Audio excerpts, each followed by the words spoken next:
हाँ जी बच्चों, last class में हम लोग कर रहे थे सैलरी चैप्टर के अंदर परक्यूजिट्स रेंट फ्री एकोमोडेशन हम लोगों ने किया था, है ना। और रेंट फ्री एकोमोडेशन के अंदर जो है हम लोगों को क्वेश्चन प्रैक्टिस करना था। तो आइए लिखते हैं क्वेश्चन। ये रहा सर क्वेश्चन आप लोगों के सामने, आप लोगों को करना है। मैं आऊंगा बाद में, आऊंगा मतलब मैं करूंगा बाद में, पहले आप लोग करेंगे। इसको कोशिश कीजिए, लास्ट क्लास में आप लोगों को सिखाया गया।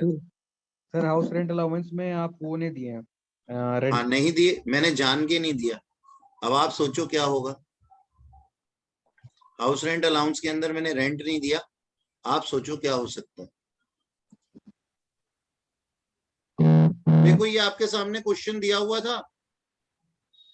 क्वेश्चन के अंदर एडवांस सैलरी 45,000 और जोड़ दिए और साथ में 1,500 पर मंथ का RFA फैसिलिटी का रिकवरी भी जोड़ दिया।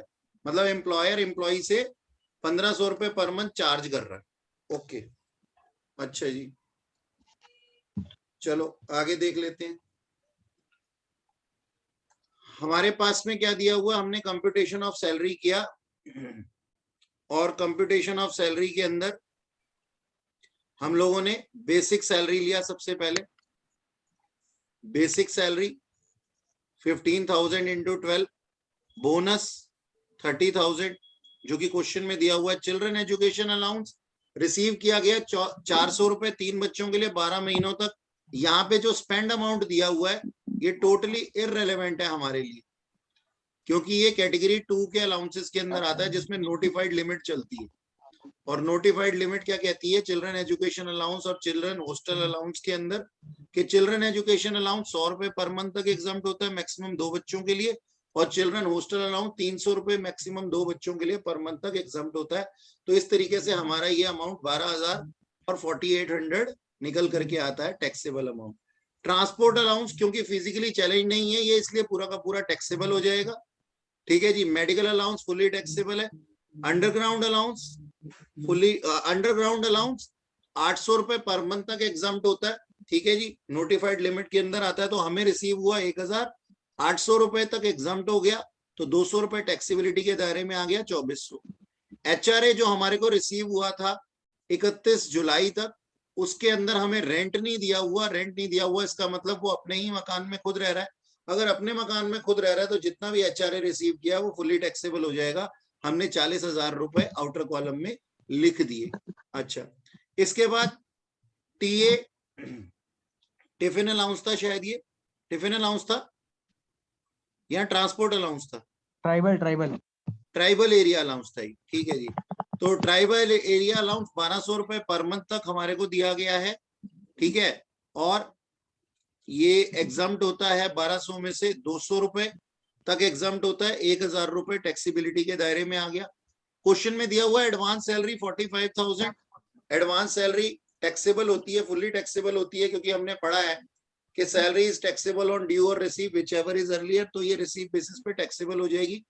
अब हमें RFA दिया हुआ है। RFA के अंदर हमें बोला हुआ है क्या, क्वेश्चन में बोला हुआ है कि 1/8/2021 से, ध्यान दीजिएगा, 1 अगस्त 2021 से मिस्टर एक्स मुंबई में जो है वो रेंट फ्री एकोमोडेशन पे रह रहे हैं, जो कि उनके एम्प्लॉयर ने रेंट पे लिया हुआ है और प्रोवाइड किया हुआ है मिस्टर एक्स को, जिसका कि रेंट उनका एम्प्लॉयर 20,000 रुपए पर मंथ देता है। उनके एम्प्लॉयर ने उनको एक फ्रिज भी दिया जिसकी की ओरिजिनल कॉस्ट 30,000 थी और WDV 10,000 थी। तो WDV हमें इग्नोर करनी है, आप लोगों को मालूम ही है। अगर फर्नीचर ओड बाय एम्प्लॉयर होता है तो ओरिजिनल कॉस्ट का 10% टैक्सेबल होता है एम्प्लॉय के हाथ में। और साथ ही उनके एम्प्लॉयर ने उनको एक AC और एक टीवी दिया जिनकी की रेंटल वैल्यू थी 500 रुपए per month each.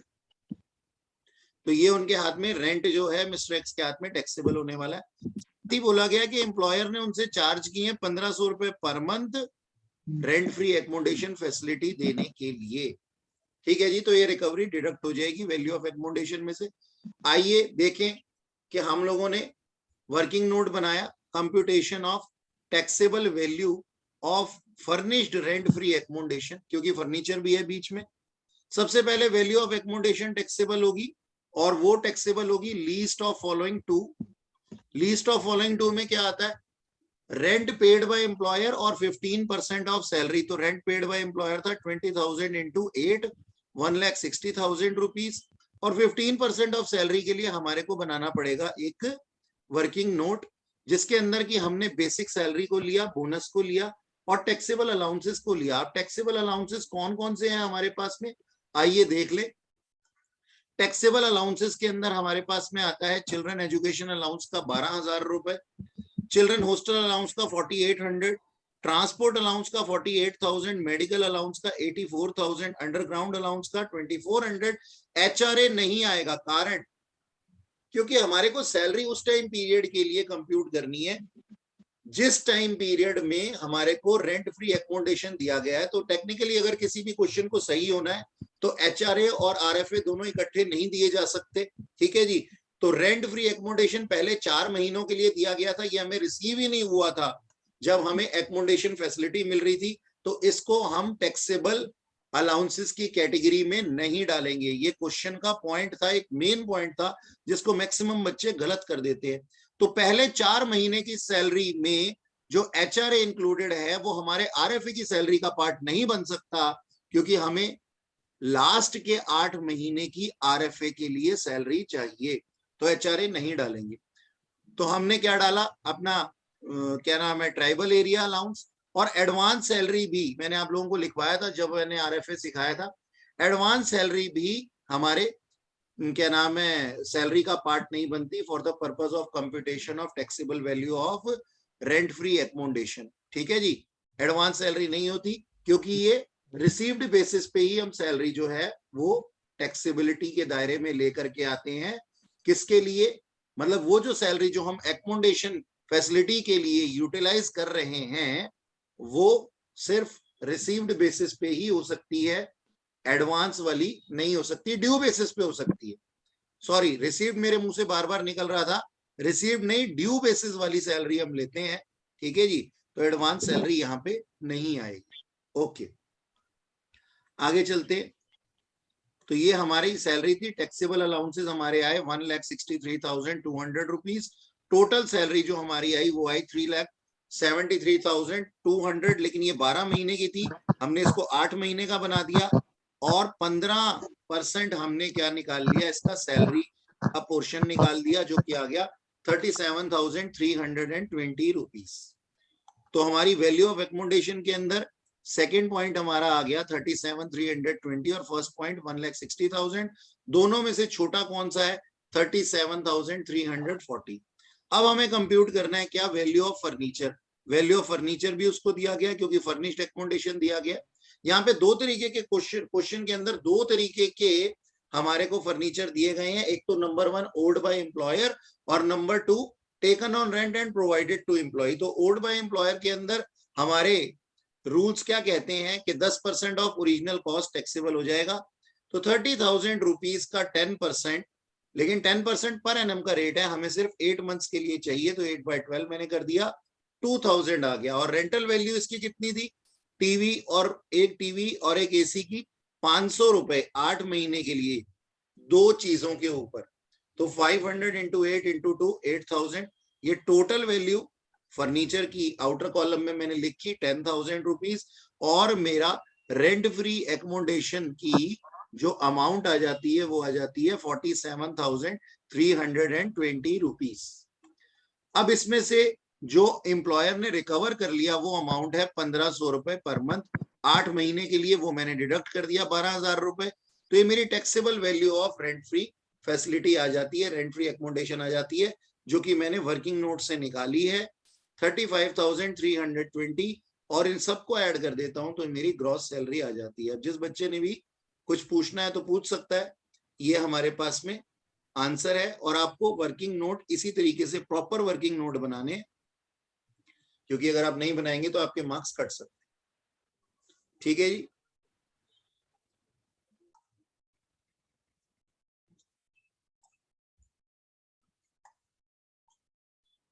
Leave travel concession,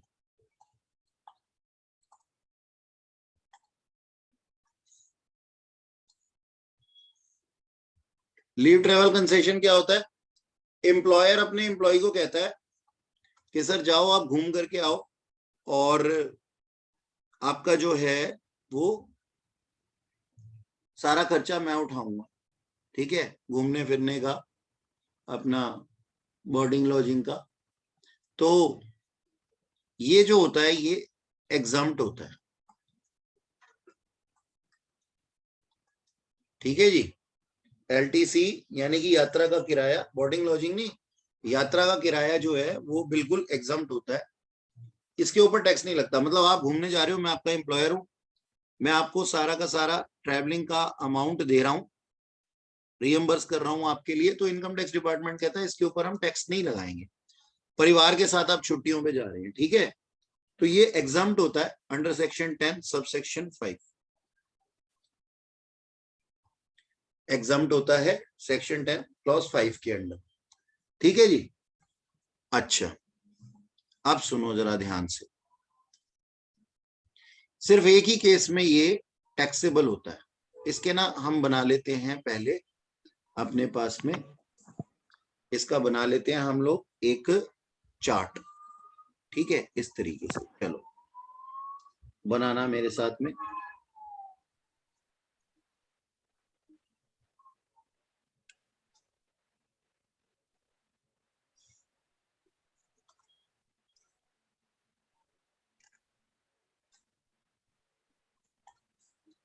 travel by air,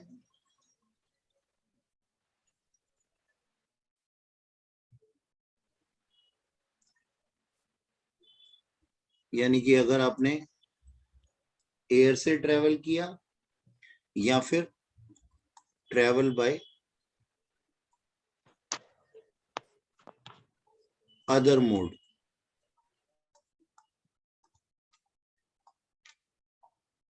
अगर ट्रेवल बाय एयर किया तो सर ये एग्जम्प्ट होगा,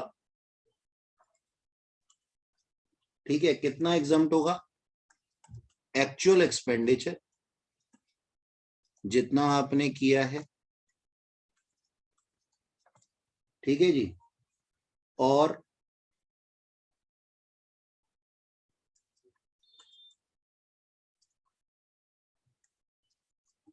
इकोनॉमी क्लास,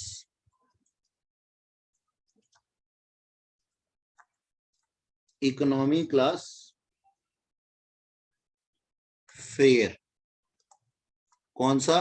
एयर इंडिया का, यानी कि गवर्नमेंट का। इसका मतलब क्या हुआ कि अगर मान लो आपने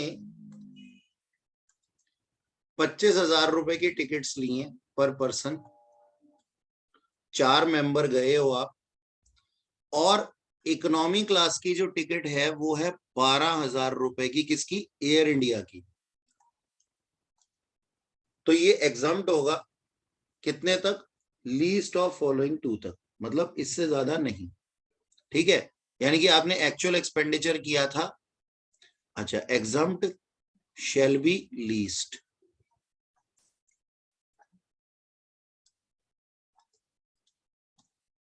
ऑफ फॉलोइंग 2, ठीक है जी, जिसमें नंबर 1 है एक्चुअल एक्सपेंडिचर या फिर इकोनॉमिक फेयर, किसका? इकोनॉमिक फेयर किसका? Air India. तो आपने ये एक्चुअल एक्सपेंडिचर किया था, और इकोनॉमी क्लास ये कहती है, मतलब आप इसका मतलब बिजनेस क्लास से गए हो ना, आप बिजनेस क्लास से गए हो, ठीक है, तो इन दोनों में से छोटा कौन सा होगा? सर छोटा ये वाला होगा, ये एग्जम्प्ट हो जाएगा, रिमेनिंग टैक्सेबल हो जाएगा, ठीक है, समझ में आ गया? इसको मैं हटा देता हूं यहां से। अच्छा जी, अगर आपने एनी अदर मोड से, किसी और मोड से किया, तो आपने जर्नी परफॉर्म की होगी 2 तरीके से।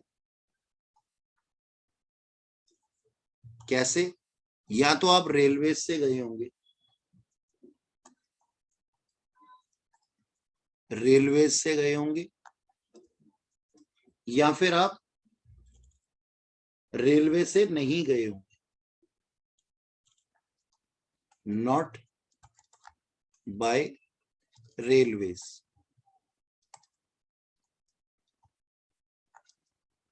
ठीक है जी। अगर आप रेलवे से गए हैं तो आपने जितना भी खर्चा किया है फुल्ली एग्जम्प्ट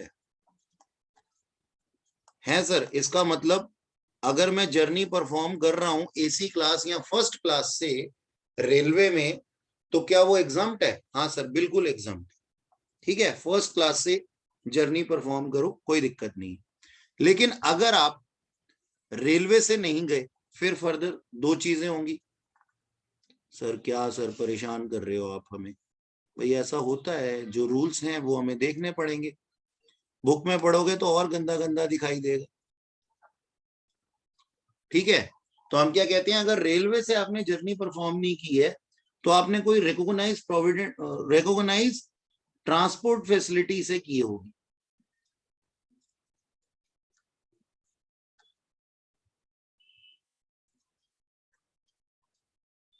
रिकॉग्नाइज ट्रांसपोर्ट, ये रिकॉग्नाइज ट्रांसपोर्ट क्या हो सकता है? जैसे बस हो गया, जैसे ट्रामवेज हो गए, ठीक है जी, कुछ भी हो सकता है। तो बोला जाता है कि हमारा ये अमाउंट भी फुल्ली एग्जम्प्ट है, फुल्ली एग्जम्प्ट है।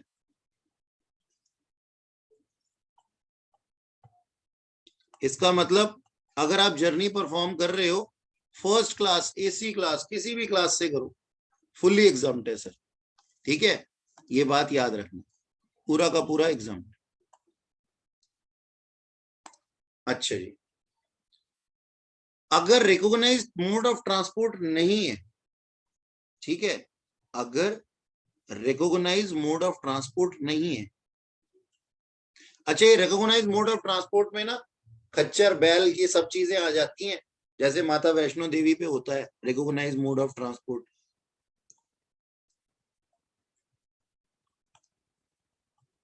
रिकॉग्नाइज मोड ऑफ ट्रांसपोर्ट नहीं है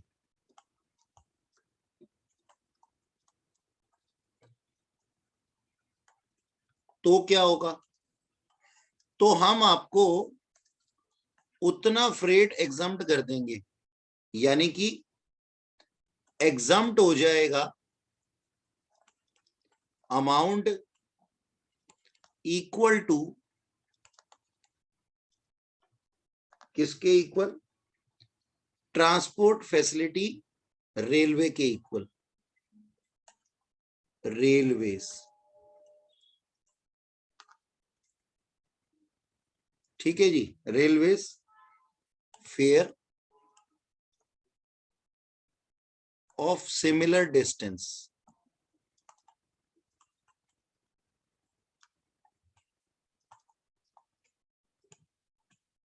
ठीक है, इसका मतलब क्या हुआ?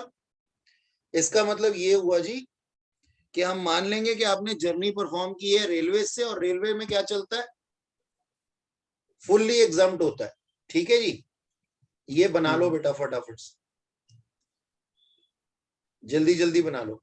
वैसे मेरे ख्याल में आप लोगों ने बना ही लिया होगा। not by railway not recognized transport समझ नहीं आया। बेटा आपकी ना आवाज बहुत ज्यादा, क्या बोलूं मैं, 1 2 3 4 आ रही थी, इको कर रही थी आपकी आवाज। अपना 2 डिवाइस में से एक डिवाइस को बंद करके तब क्वेश्चन पुटअप कीजिए। एक ही डिवाइस है सर। तो फिर ये क्या हो रहा है, इतना ज्यादा आपका इको क्यों कर रहा है ये? आप अपनी क्वेरी चैट में लिख करके पूछ लीजिए।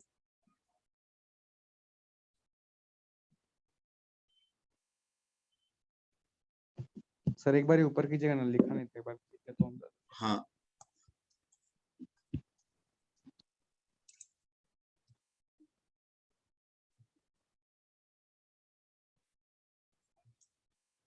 बना लो।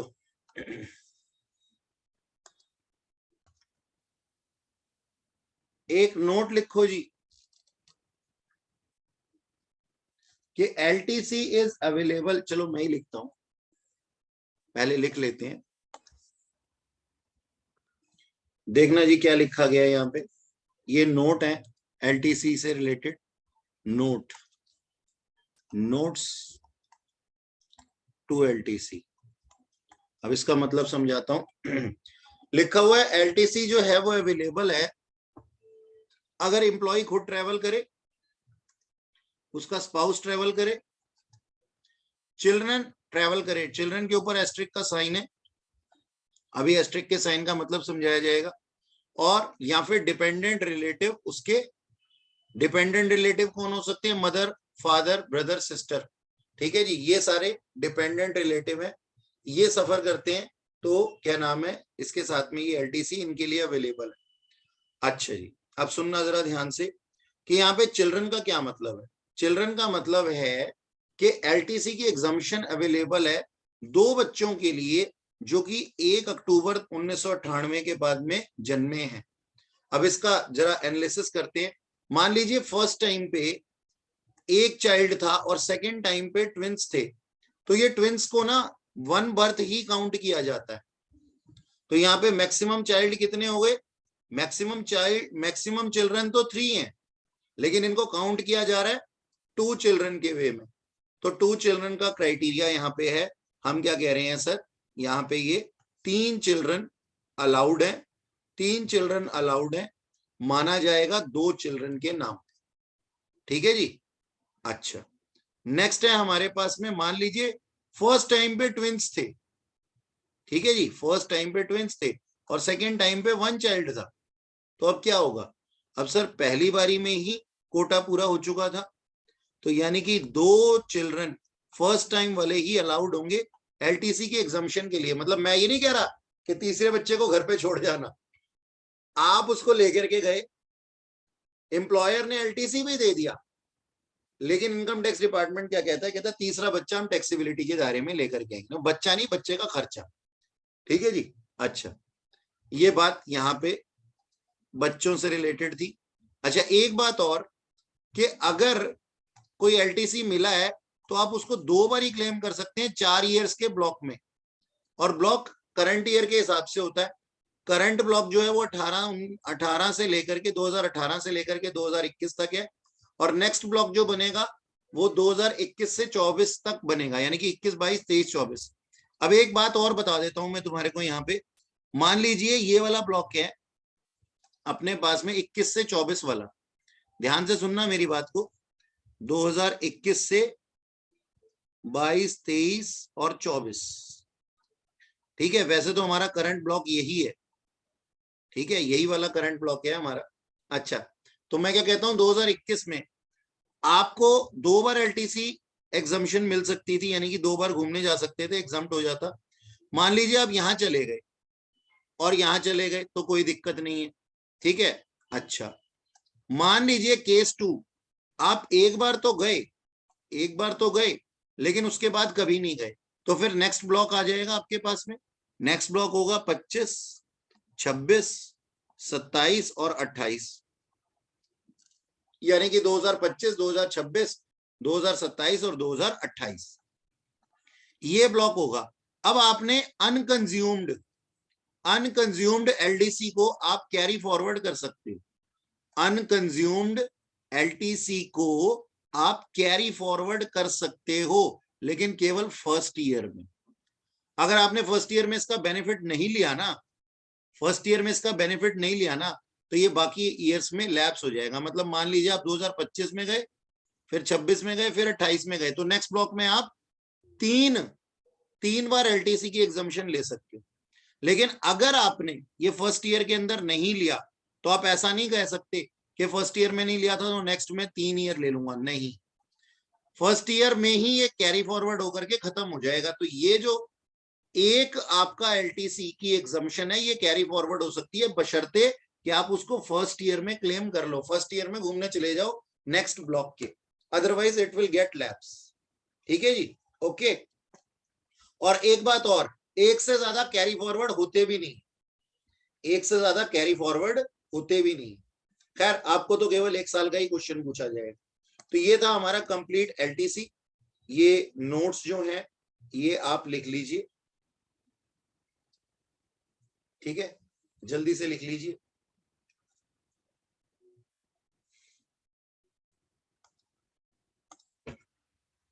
हाँ हाँ जी सर, नेक्स्ट है हमारा टॉपिक जो है वो है medical facility in India. Outside India भी होता है क्या सर? हाँ बिल्कुल होता है, अभी सिखाएंगे। तो मेडिकल फैसिलिटी इन इंडिया क्या कहती है? बोलता है अगर एम्प्लॉयर ने एम्प्लॉय का ट्रीटमेंट करवाया है गवर्नमेंट हॉस्पिटल में, गवर्नमेंट हॉस्पिटल मालूम है ना क्या होते हैं? हाँ ठीक है जी, गवर्नमेंट के हॉस्पिटल होते हैं। या फिर एम्प्लॉयर ने एम्प्लॉय का ट्रीटमेंट करवाया है हॉस्पिटल ओन्ड बाय एम्प्लॉयर, जैसे रतन टाटा का नानावती हॉस्पिटल है मुंबई के अंदर, और नहीं सॉरी, रतन टाटा का टाटा मेमोरियल हॉस्पिटल है, और रिलायंस का नानावती हॉस्पिटल है, ठीक है जी, मुंबई के अंदर। तो वो hospital owned by employer. Employer क्या कहता है कि आप जो है मेरे एम्प्लॉयज हैं, मेरे ही हॉस्पिटल में जाकर के इलाज करवा लो और जितने भी बिल्स होंगे कंपनी में सबमिट कर देना, ठीक है जी। और ये है एक तीसरा, specialised hospital recognised by government. ये कौन से हैं? जैसे कैंसर हॉस्पिटल होते हैं स्पेशलाइज्ड बीमारियों के लिए, हार्ट एंड लंग्स सेंटर होते हैं, तो ये स्पेशलाइज्ड हॉस्पिटल होती है। अगर इन तीनों में ट्रीटमेंट करवाया है एम्प्लॉयर ने अपने एम्प्लॉय का और पैसे रियम्बर्स किए हैं उनको, तो ये फुल्ली एग्जम्प्ट है, इसके ऊपर कोई टैक्स नहीं लगेगा। लेकिन इसके अलावा छोटी मोटी सर्दी खांसी के लिए आप किसी क्लिनिक में भर्ती हो जाते हैं या कोई ऐसा बात होती है, तो ये क्या होता है? फुल्ली टैक्सेबल होता है। ठीक है जी, ये रूल्स याद रहेंगे आप लोगों को? Yes sir. ठीक है, बना लो इसको जल्दी से, फिर आउटसाइड इंडिया बनाते।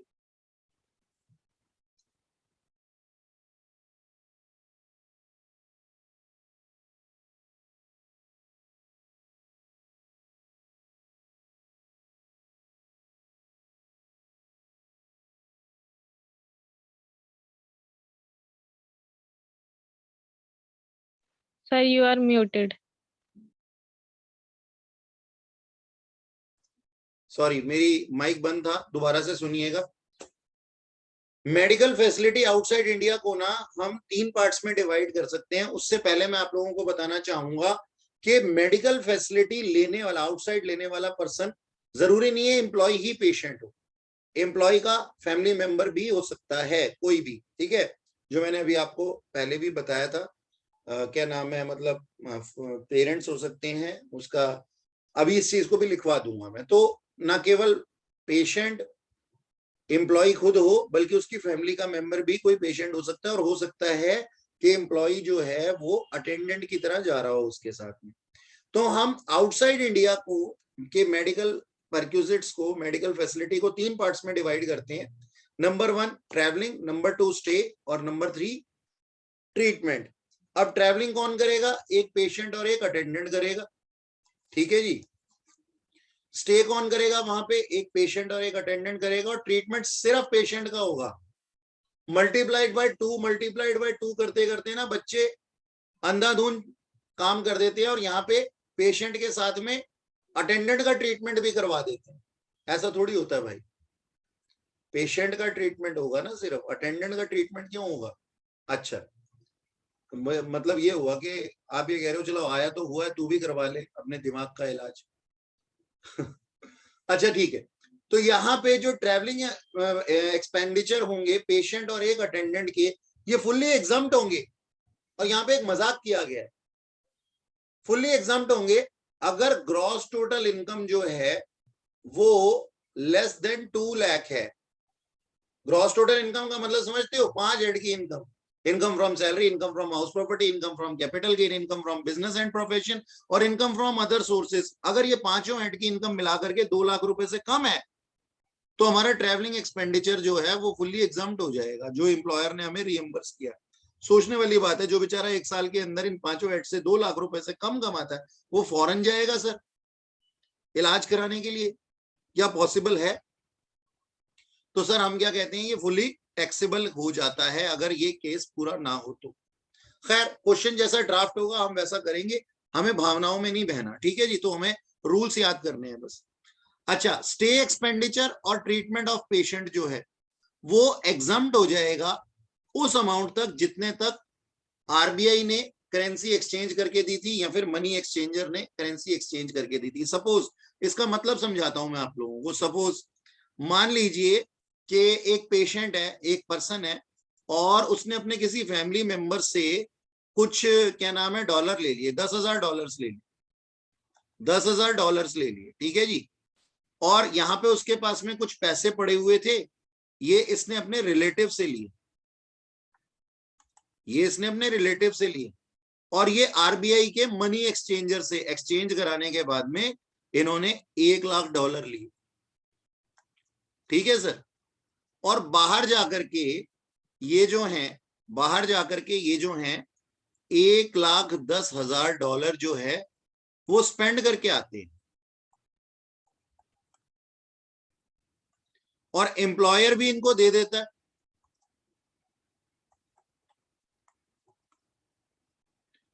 रुपीज इक्वल्स टू डॉलर्स, जितने भी इन्होंने डॉलर खर्च किए थे, ठीक है जी, एम्प्लॉयर ने दे दिए इनको।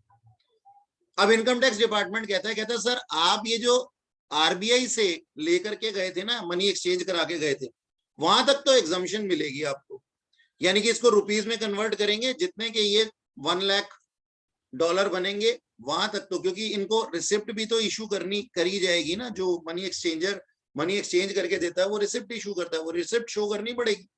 और $10,000 जो इन्होंने खर्च किए हैं और एम्प्लॉयर से ले भी लिए हैं, वो इन्होंने रिलेटिव से लिए थे, तो वो एग्जम्प्ट नहीं होंगे। तो यहाँ क्या लिखा हुआ है, exempt up to money exchange by RBI और करेंसी एक्सचेंजर, ठीक है जी, अपॉइंटेड बाय आरबीआई। ये मनी एक्सचेंजर भी इसी के द्वारा ही होते हैं, ठीक है। बात समझ में आई आप लोगों को मेरी, ठीक है। रिलेटिव वाला अमाउंट या फिर अदर देन आरबीआई से कन्वर्ट किया हुआ अमाउंट अगर आप स्पेंड करते हैं और एम्प्लॉयर आपको उसको रिएम्बर्स भी कर देता, तब भी सर ये अमाउंट एग्जम्प्ट नहीं होगा, टैक्सेबल होगा। तो इस तरीके से हमारे पास में ये 3 तरीके से हम मेडिकल फैसिलिटी आउटसाइड इंडिया को देखते हैं, आप इसको नोट कर लीजिए।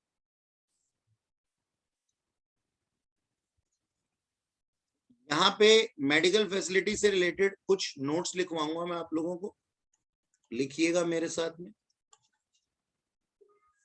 Number 1, medical insurance premium, medical insurance premium paid by employer,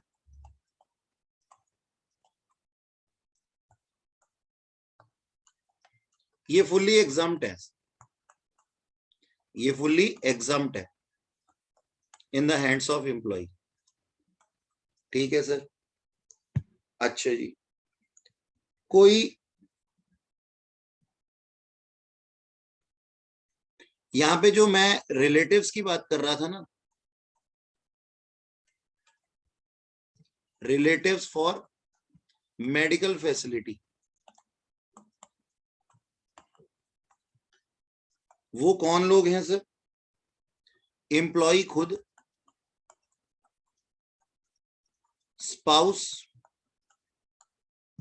ठीक है जी, चिल्ड्रन और डिपेंडेंट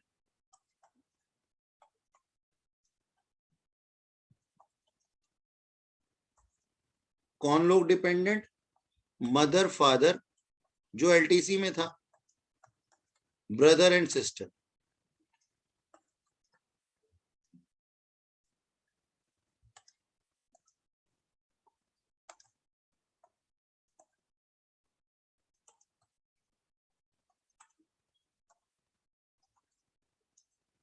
ठीक है जी।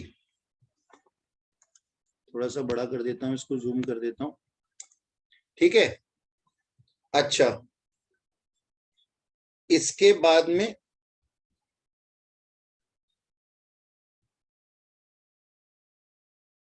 हाँ बस ये 2 ही चीजें थी। इसका मतलब समझ लीजिएगा, अगर मेडिकल फैसिलिटी दी जा रही है, अब देखो यहाँ पे डिपेंडेंट लिखा हुआ है, डिपेंडेंट मदर फादर। अब क्वेश्चन पता है किस तरीके से आ जाता है, क्वेश्चन में ये बोल देते हैं कि मेडिकल फैसिलिटी दी गई और उसका इलाज करवाया गया, किसका इलाज कराया गया? नेफ्यू का, ठीक है जी, विडो सिस्टर एंड नेफ्यू। अच्छा चलो ठीक है, विडो सिस्टर तो डिपेंडेंट हो गई, लेकिन नेफ्यू को नहीं डाला गया बीच में, तो नेफ्यू क्या होगा? टैक्सेबल हो जाएगा, नेफ्यू का मेडिकल फैसिलिटी टैक्सेबल हो जाएगी। समझ में आई बात? तो ये पॉइंट्स इसके ऊपर क्वेश्चन करेंगे नेक्स्ट क्लास में। अभी आज के लिए तो टाइम हमारा कंप्लीट हो गया है, ठीक है जी। इसको नोट कर लीजिए बेटा आप लोग अच्छे से। सर स्पाउस का मतलब क्या है? स्पाउस का मतलब है बेटा पति के लिए पत्नी और पत्नी के लिए पति। मतलब इट में बी क्वाइट पॉसिबल कि एम्प्लॉय जो है वो हस्बैंड ना हो, वाइफ हो, तो वाइफ के लिए स्पाउस कौन होगा? हस्बैंड, और हस्बैंड के लिए स्पाउस कौन होगी? वाइफ। मतलब अगर मैं एम्प्लॉय हूं तो मेरा स्पाउस मेरी वाइफ, और अगर मेरी वाइफ एम्प्लॉय है तो उसका स्पाउस मैं। Okay sir. यहाँ पे ना एग्जाम में कभी भी हस्बैंड या वाइफ मत लिख के आना, स्पाउस लिख के आना कहीं पे भी। Yes sir. कितना बाकी है भाई?